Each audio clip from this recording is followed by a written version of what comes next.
Assalamualaikum warahmatullahi wabarakatuh.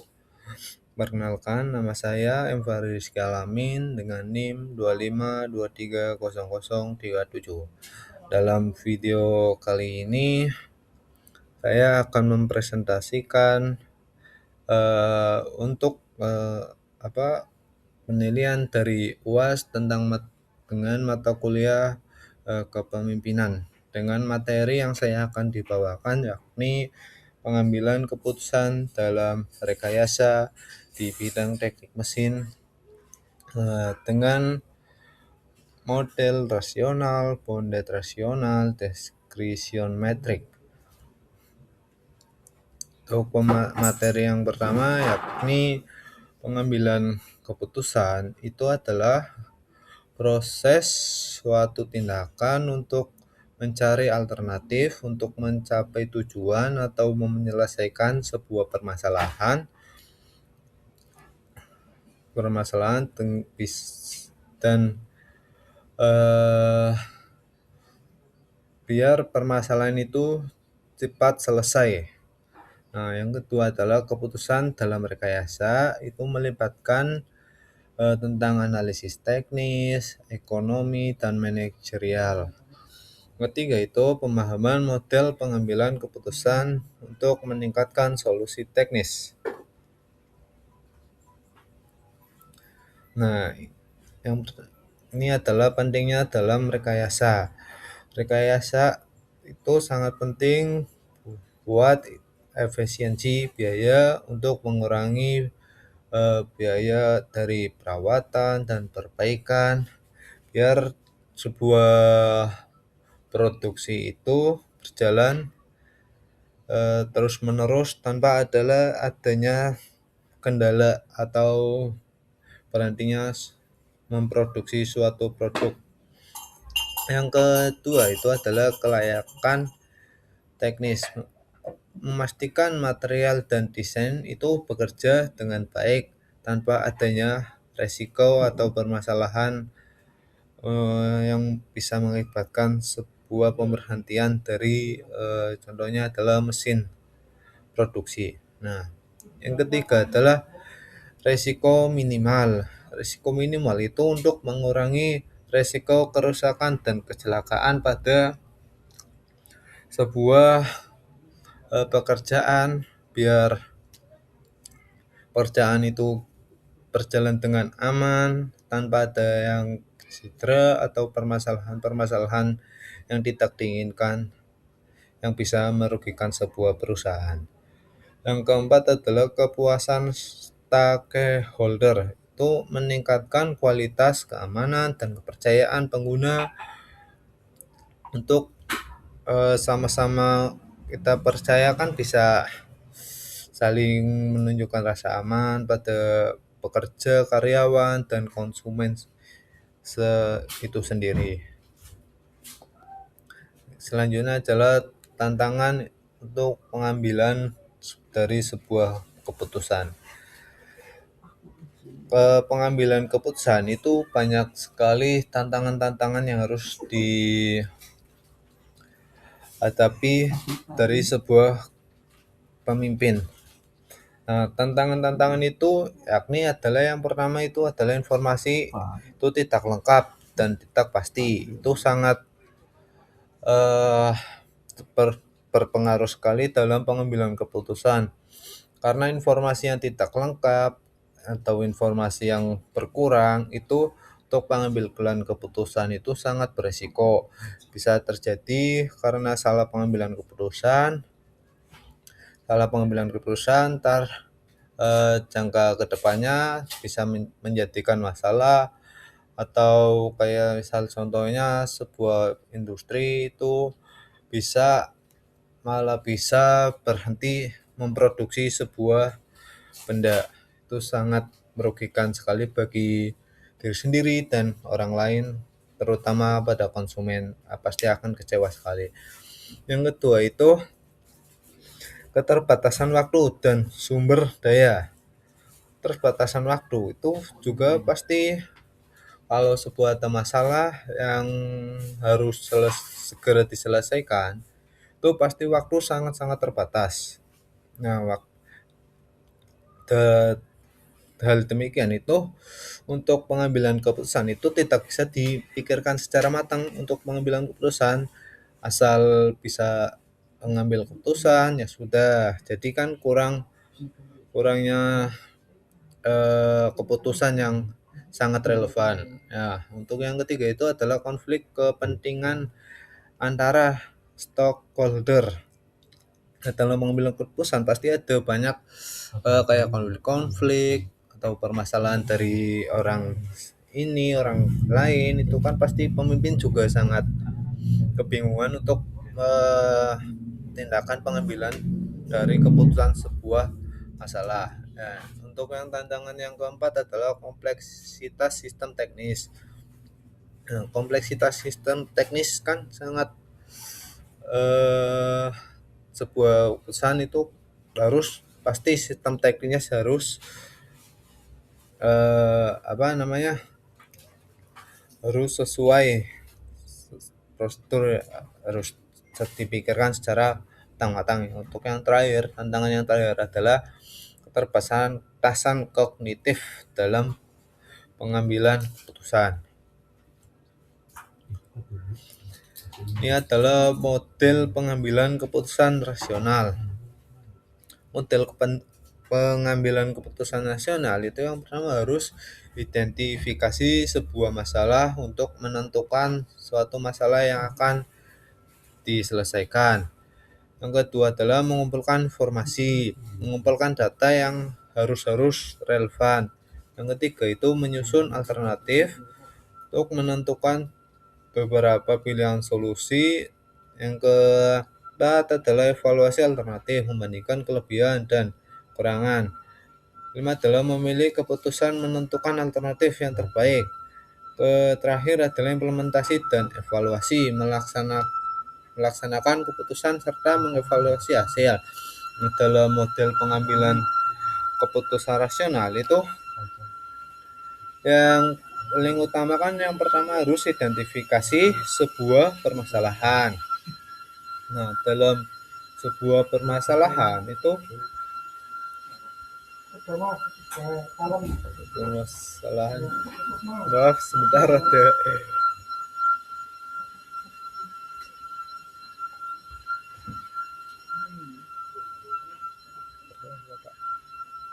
Nah, dalam model pengambilan keputusan rasional itu kan harus yang pertama kan harus identifikasi masalah dulu, permasalahannya itu apa. Harus yang kedua juga harus mengumpulkan informasi biar pengambilan keputusan itu sangat-sangat mudah untuk mencari sebuah pengambilan keputusan untuk menyelesaikan sebuah masalah. Itu harus benar-benar mengumpulkan informasi yang sesuai fakta, sesuai dengan permasalahan yang dihadapi. Nah, untuk yang ketiganya itu adalah mencari alternatif untuk permasalahan tersebut. Itu harus cari alternatif biar cepat selesai pengambilan keputusannya, biar contohnya juga kalau ada masalah di produksi harus tetap cepat pengambilan keputusannya, makanya pakainya alternatif untuk pengambilan keputusannya. Evaluasi sesudah pengambilan keputusan itu harus dievaluasi terlebih dahulu. Kenapa harus dievaluasi? Karena untuk pengambilan keputusan itu sangat-sangat beresiko. Harus kita evaluasi dulu, kalau sudah pengambilan keputusan harus dievaluasi. Nah, untuk kalau sudah itu kan sudah evaluasinya, baru kita implementasikan dan mengevaluasi hasilnya tersebut gimana ntar jangka kedepannya. Nah, untuk keuntungan dari metode rasional itu sangat objektif. Nah, karena sangat objektif itu kita pengambilan dengan metode rasional itu memang benar-benar pengambilan keputusan itu sesuai fakta yang ada di lapangan, sesuai fakta yang permasalahan tersebut itu apa, kita di pengambilan keputusan cara penyelesaiannya itu bagaimana. Nah, yang kedua itu sistematis, mengikuti langkah yang terstruktur. Kalau metode rasional itu emang sudah ada langkah-langkahnya, udah strukturnya sudah bagus, eee, untuk pengambilan keputusannya sudah sesuai fakta, itu memang sangat baik sekali dan yang keempat adalah resikonya itu lebih kecil. Resiko kecil, untuk kedepannya salah sesuatu masalah sudah diambil keputusan penyelesaiannya gimana, resiko kedepannya itu sangat kecil untuk, terjadinya, permasalahan itu terulang kembali. Yang untuk yang keempat adalah efektif memandu memilih solusi yang terbaik. Memang benar karena itu pengambilan keputusannya kan sesuai fakta dengan permasalahan. Nah, itu memang sangat terbaik untuk kedepannya, untuk kayak pelajaran gitu, untuk kepesan pasti sangat-sangat berguna dan juga tidak akan dipastikan tidak akan terulang kembali sebuah masalah karena pengambilan keputusannya itu sudah sesuai fakta. Yang untuk yang terakhir adalah dapat dipertanggungjawabkan keputusan memiliki dasar yang jelas. Nah, karena pengambilan keputusannya itu benar-benar sesuai fakta, itu pasti bisa langsung dipertanggungjawabkan karena kita itu pengambilannya itu sesuai fakta, enggak kayak dari omongan orang lain atau apa itu pasti bisa langsung dipertanggungjawabkan.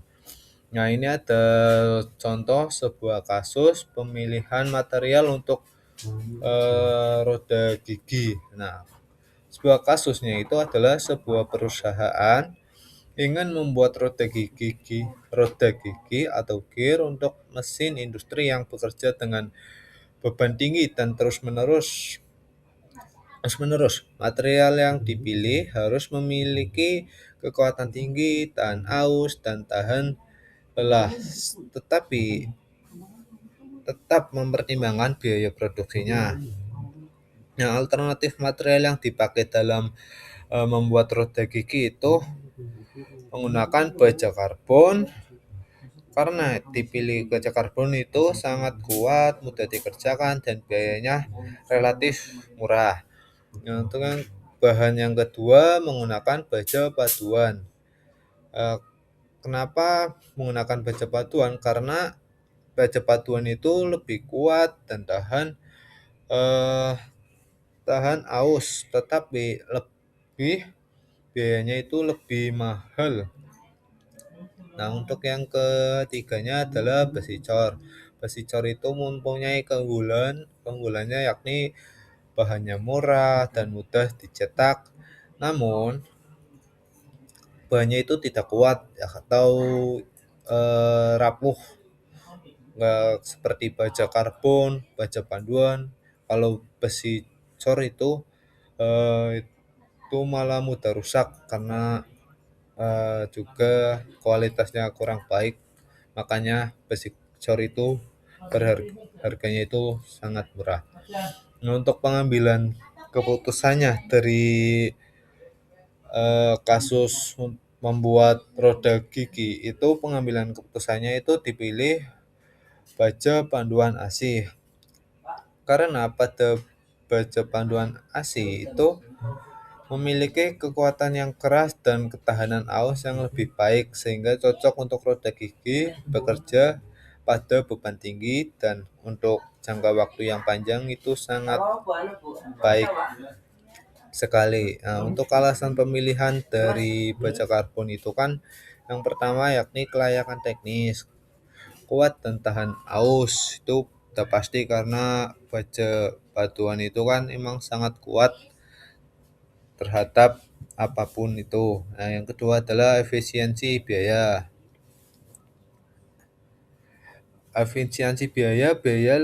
Walaupun biaya lebih tinggi, tapi untuk jangka panjang atau jangka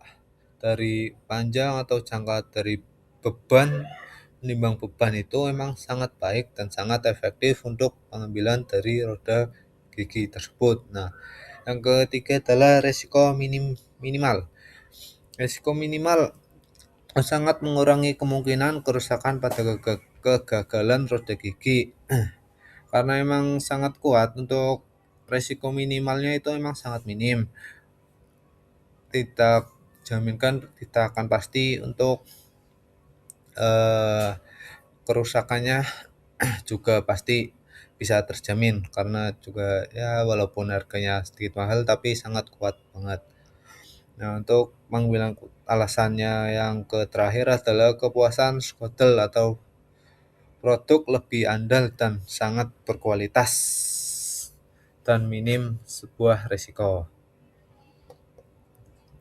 Untuk yang selanjutnya adalah bonded rasional, rasional terbatas. Bonded rasional, rationality adalah konsep pengambilan keputusan di mana seorang memilih solusi yang cukup baik berdasarkan informasi, waktu, dan keputusan yang terbatas.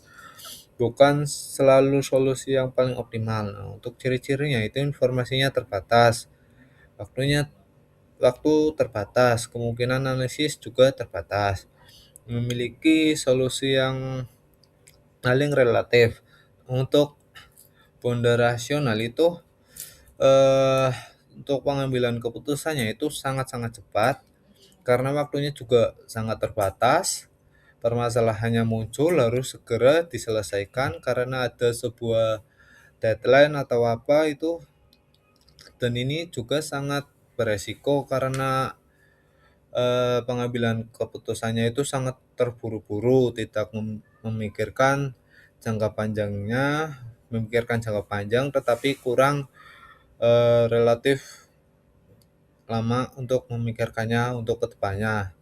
Nah, ada contoh sebuah kasus dari bond rasional ya. Ini seorang insinyur itu memilih baja IC 1045 untuk roda giginya kayak tadi karena sesuai anggaran dan ketersediaan di pasar. Meskipun IC itu memiliki kualitas yang terbaik, tetapi untuk mengambil keputusannya ini kan sangat terburu, jadi memikirkan juga karena anggaran juga dan eh, waktu produksinya yang harus segera diselesaikan karena dari konsumen juga sudah menunggunya. Nah, ini adalah faktor-faktor bounded rasional. Nah, untuk faktor yang pertama adalah keterbatasan informasi. Nah, itu sangat jelas untuk keterbatasan informasi, nggak dimikirkan kurangnya cari informasi karena juga waktunya yang sangat terbatas. Yang kedua juga keterbatasan waktu yang sudah saya jelaskan tadi, karena waktunya terbatas jadi pengambilan keputusannya juga sangat terburu-buru, tidak dipikirkan secara matang. Nah, untuk yang ketiga adalah keterbatasan kemampuan untuk menganalisis setiap alternatif yang terbaik. Pasti keterbatasan kemampuan untuk mengambil keputusan cara alternatif atau cepatnya pasti juga sangat berkurang karena ya yang tadi, karena keterbatasan informasi, bisa jadi karena informasi tersebut dari orang ke orang nggak sesuai fakta, itu juga pasti bisa keterbatasannya itu sangat berpengaruh. Dan ketiga adalah keterbatasan sumber daya seperti anggaran atau juga tenaga dan teknologi yang tersedia itu sangat terbatas. Nah, untuk yang kelima adalah ketidakpastian. Kondisi di masa depan sulit sangat diprediksi karena itu juga pengambilan keputusannya juga terburu-buru, tidak memikirkan masa masa depannya, itu sangat sangat memungkinkan terjadinya masalah yang terulang kembali. Untuk yang selanjutnya adalah decision metric atau weighted scoring model, adalah itu metode pengambilan keputusan yang digunakan untuk membandingkan beberapa alternatif berdasarkan kriteria tertentu yang memiliki bobot berbeda. Nah, untuk setiap alternatif itu diberikan nilai pada setiap kriteria itu kemudian dikalikan dengan bobotnya. Alternatif dengan bobot skor tertinggi itu dipilih sebagai keputusan terbaik. Nah, untuk pengambilan keputusan dari ini itu biasanya itu dengan menggunakan voting. Voting itu saat pengambilan keputusan itu pasti ditanyain, untuk pengambilan keputusan itu banyak orang, itu pasti di voting untuk pengambilan keputusan yang terbaik. Nah, itu pasti dipilih dengan bobot yang paling banyak. Langkah-langkahnya itu, langkah-langkah dari keputusan itu: tentukan alternatif yang dipilih, 2. Tentukan kriteria penilaian, 3. Berikan bobot pada setiap kriteria, 4. Berikan nilai pada setiap alternatif. Yang kelima adalah hitung skor atau bobot yang tertinggi. Ini adalah jumlah skor dan dipilih skor tertinggi tersebut. Ini adalah perbandingan dari model-model pengambilan keputusan. Nah, untuk model pengambilan keputusan rasional itu karakteristiknya itu diambil sesuai fakta dan analisis yang sangat lengkap. Berarti untuk pengambilan karakteristiknya itu memiliki kelebihan. Nah, kelebihannya adalah objektif dan menghasilkan keputusan yang terbaik. Itu pasti karena itu pengambilan keputusannya itu sesuai fakta dan dipikirkan secara matang untuk kedepannya biar tidak masalah itu kembali lagi atau terulang kembali. Untuk kekurangannya itu membutuhkan banyak waktu dan informasinya itu harus benar-benar membutuhkan banyak waktu dan informasi sesuai fakta untuk pengambilan dari keputusannya. Untuk model yang kedua adalah bonded rasional. Itu karakternya itu keputusannya itu dibuat dengan informasi yang terbatas dan sumber daya terbatas dan waktu juga yang terbatas. Nah, itu kelebihan dari model pun rasional adalah pengambil keputusannya itu sangat cepat dan relatif cepat, tapi tidak memberikan ke depan dari permasalahan tersebut. Untuk kekurangannya itu belum tentu menghasilkan solusi yang terbaik, yang ya karena pengambilan keputusannya cepat pasti juga solusinya kurang maksimal dalam pengambilan keputusan dan beresiko masalah tersebut akan terulang kembali. Untuk model yang ketiga adalah decision metric. Untuk karakteristiknya itu membandingkan alternatif menggunakan kriteria dan bobot atau juga bisa disebut dengan voting. Nah, untuk kelebihannya itu mudah membandingkan beberapa pilihan secara objektif. Untuk kekurangannya itu menghasilkan hasil tergantung pada bobot nilai yang diberikan.